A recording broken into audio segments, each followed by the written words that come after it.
This is a Getty podcast.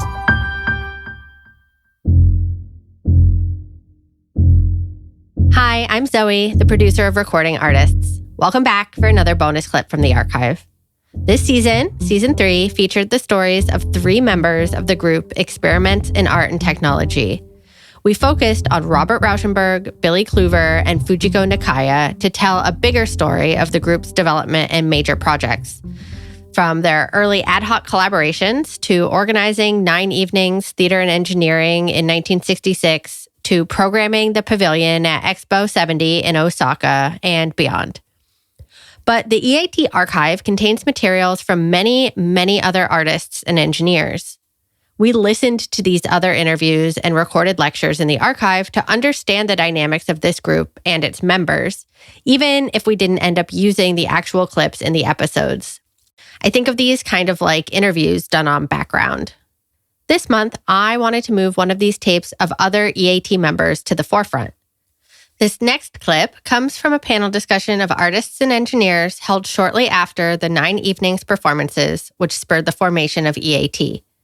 The panel was organized to help figure out what exactly artists and engineers might want from an organization like E.A.T, and of course, to recruit more members. In this clip, E.A.T co-founding engineer Fred Waldhauer and fellow engineer Robby Robbinson are answering a question from the audience about how they plan to attract engineers to the group, and whether the engineers will be interested in making art themselves. Here's Fred Waldhauer starting the response. I'd like Robby to answer that if he can, if he will. But let me just preface that with my experience has been that engineers are aesthetic primitives, and we don't have to worry about competition. Well, that I'd say amen, Fred. The first time I heard the word Rauschenberg met, they said we're going to Rauschenberg's last May, and I thought it was a Jewish delicatessen.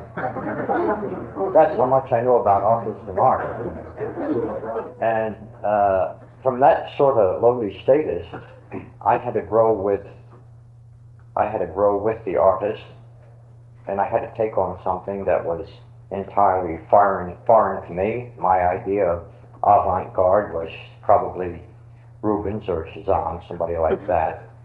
And I will admit I was kind of stunned in my first approach, but then the work becomes so fascinatingly exciting, stimulating, that my family thought I was somewhat of a psychopath, and I wasn't too much interested in talking in terms of art or meaningful art. I wasn't too concerned with understanding art, but I was very concerned with the problems that the artists had and what we were doing in the 9 evenings. And I found that these were different kind of problems than I had met in the laboratory. And I found that all of the other technicians that were involved in this were just as excited as I was.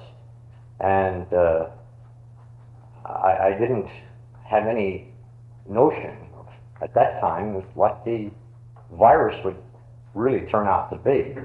It's really a very kind of a saturating thing when it finally hits you. I don't suspect that there will be any dearth or any famine when it comes to engineers, because the exposure does. I remember one particular engineer back at the labs who was invited to do a particular project in it, and he said, well, I'll do it. I don't want to go near the artist though. Art smart, I don't want to know nothing about that.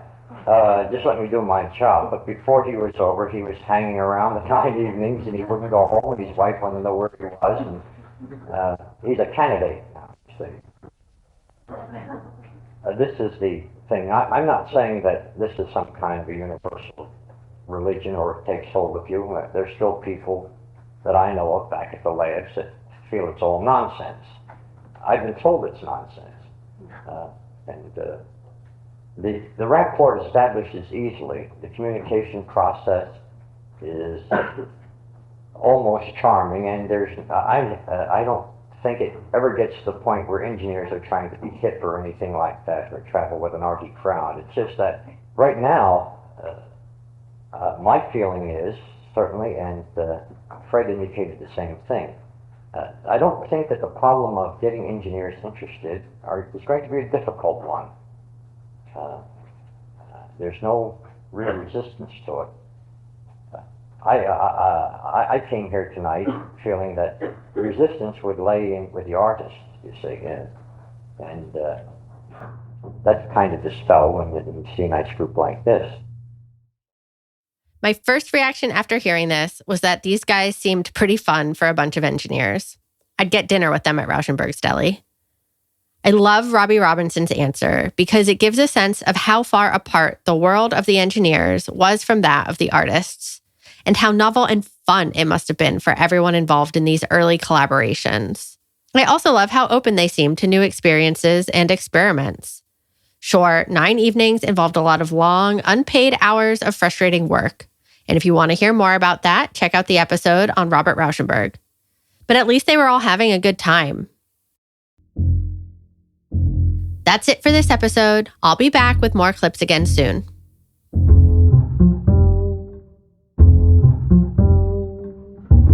This episode was produced by me, Zoe Goldman, with audio mixing by Jaime Roque. Theme music by Bryn Bliska.